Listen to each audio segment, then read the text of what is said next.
So yeah, we're going to look at some of the major horses for the season that I think will be ones to follow, and a couple of maybe ones you haven't thought about that are big price bets. I've got two particularly nice prices that I want to talk about. So yeah, so I'm looking forward to it.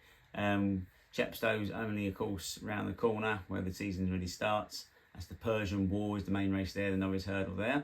And that's when things really get going. Starts Friday the 10th of October, I think it is. So yeah, the first horse I want to talk about is a horse called Wind Beneath My Wings. For looking forward to the sort of 2 mile Novice Hurdle races leading into Cheltenham, and obviously looking to Cheltenham. Currently at 25 to 1 shot for the Supreme Novice Hurdle. Now last year was in and around joint favourite for the Champion Bumper. And it's the only horse we didn't get to see. So it leads me to think, well, when you look at the backs they had last year, that Bambino Fever, Willie Mullins, she won a Champion Bumper, having won the bumper races leading into the Champion Bumper that were quite key, including the Dublin Racing Festival. So she's obviously got a lot of stacked form. The horses in behind, maybe they are the horses for Supreme Novice this year. They may be ones to look at. But I feel like Wind Beneath Wings, having not got there, was injured shortly before, that there's potential there. The way that it absolutely destroyed, I feel like, of all previous winners at Ascot on its last start. Just remind me of Make the Stand years ago, when that was a Champion Hurdle horse, of course, a winner. Yeah, and I wonder whether Wind Beneath My Wings is of that ilk, a horse that can really go all the way. So yeah, that's my first tip for the season, to follow that horse through. And if you fancy a bit of 25 to 1 anti-post for the Cheltenham Festival now, I can't see it really going into the race. It really just goes out, steams out, gets in front and just goes. And a lot of us love that type of horse. I certainly do. And so yes, that's my first one. So the second horse I want to talk about is what I regard as the best horse in National Hunt training. And that is Gino. The only problem with it is, of course, it had a horrible condition last year in its ligament, where it was all pus and was eating away itself. And obviously it was a condition that they didn't even know it'd ever race again. Well, the good news is it's all cleaned up, all healed up. He's done brilliantly well.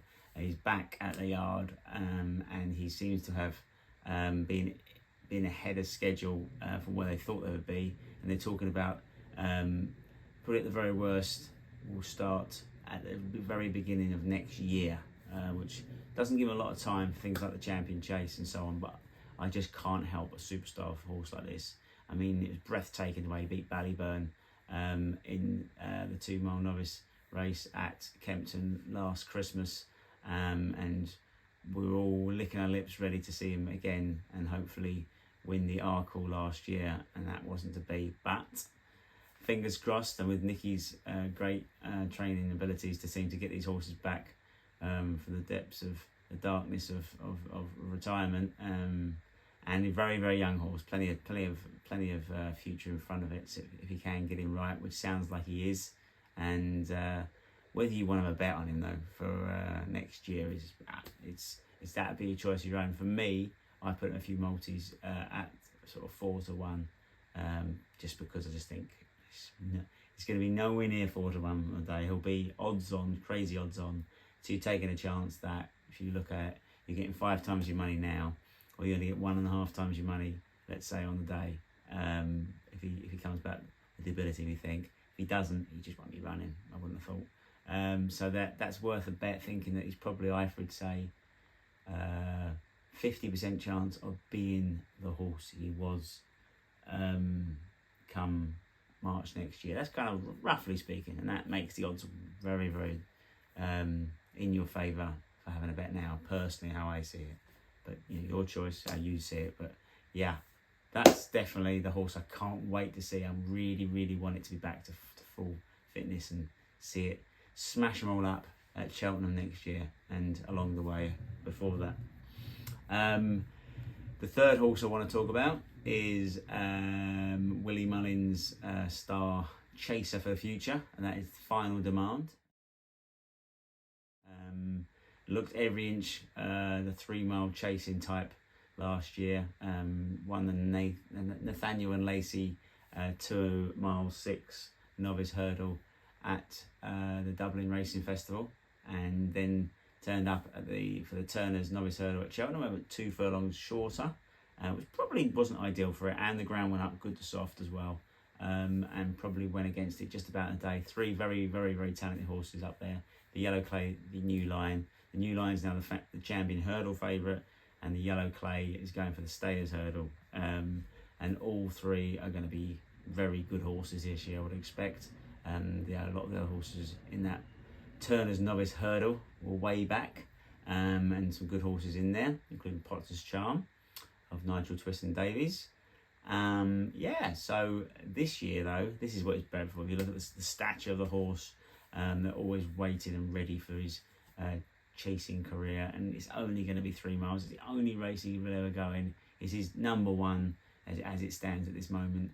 There's no way he's going to go for the National Hunt Chase or 3 mile 6. It's just not going to happen with that and never going to go 2 miles. Arc always proven that maybe 2.5 miles was just a bit sharp for it at Cheltenham last year, or last Cheltenham Festival 2025.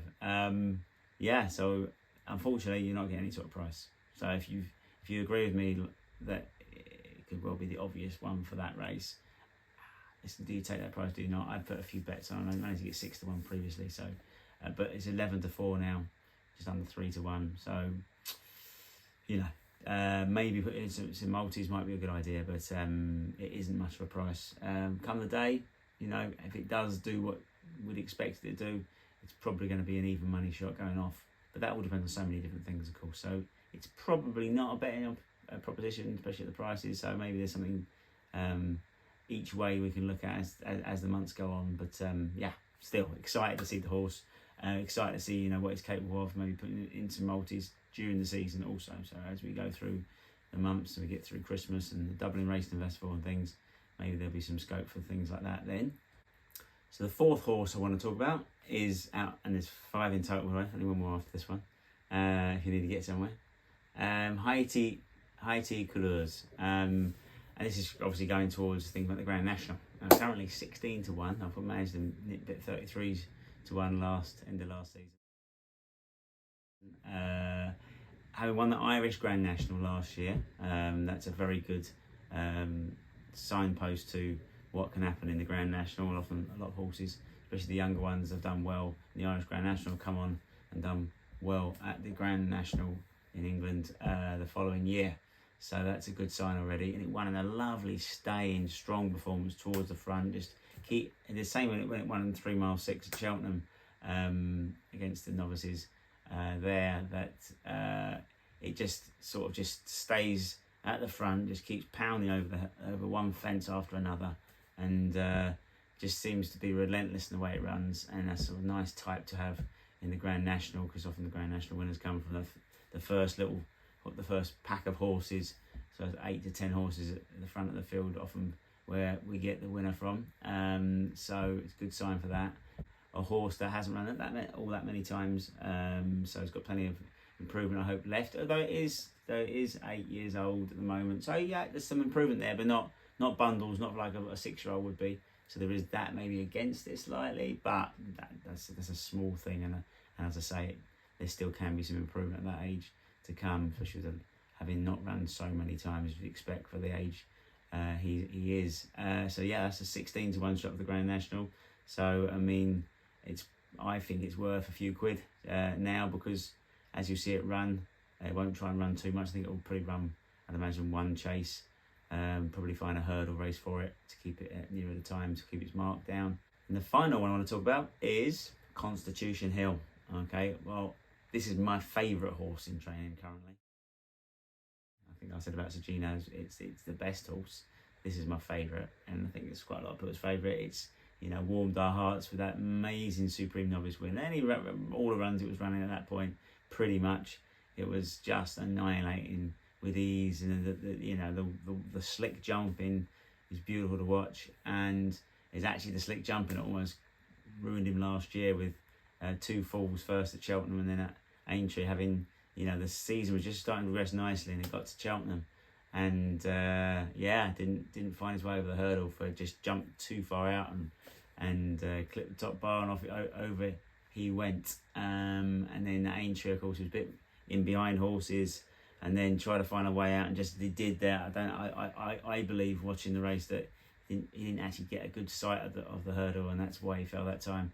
And then all of that then was even more confused by his performance at Punchestown. I think he'd just given up a bit of the game by that point. He was probably been down on the dirt twice, a bit demoralised, I don't know, but looked like he needed freshening up at that point, because he was just way below his best. And I don't think I can write that one off. I think you more look at what happened at Cheltenham and Aintree, and if he'd stood up, likely winner in both races. So if you're thinking about that, and you think about the talent the horse has, it's probably the most talented horse over hurdles that we've seen for a long time. And I think he's 8, he'll be going 9 into next year's champion hurdle, which would be an age where you still expect the great horses to win at. Although normally it's just a little more preferable to be 7 and 8. But you are getting 10 to 1 to win the champion hurdle at the moment. So I think, just having a few quid in it now has him on. You have him on side. You could have money on him now, and then you could still have another one later on, and have 2 horses for the race later. So he'll be running the Fighting Fifth at Newcastle in November. So I think if he wins that race and wins it well, and it'll be against the New Lion, suddenly you're talking about a whole different scenario.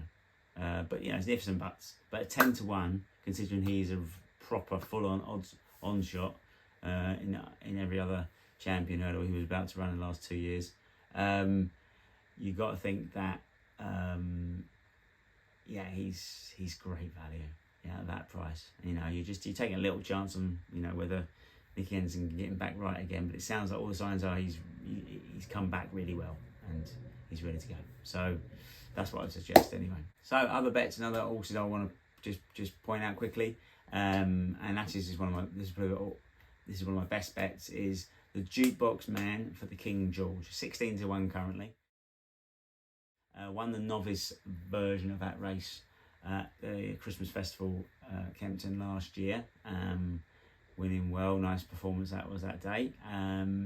And horses for courses and things seems to like Kempton. Going back this year, you're not got to do too much guessing as far as ability wise or his ability at the course, and a very good price. You look through the field, there's a lot of horses in there that just won't be running, so therefore you're probably getting value just based on that alone. You could always do it each way, because even if you think something else, maybe like a Gaelic Warrior comes in from Willie Mullins or a Factor File or something, then potentially they've got more chance than Jukebox Man probably to win based on their level they've achieved. But you've got the advantage of Jukebox Man still developing, still going to improve in, and you may be able to get to their level as well. But they may not, either of them may not run. And if one of them runs and you've got it each way, you've still got the value.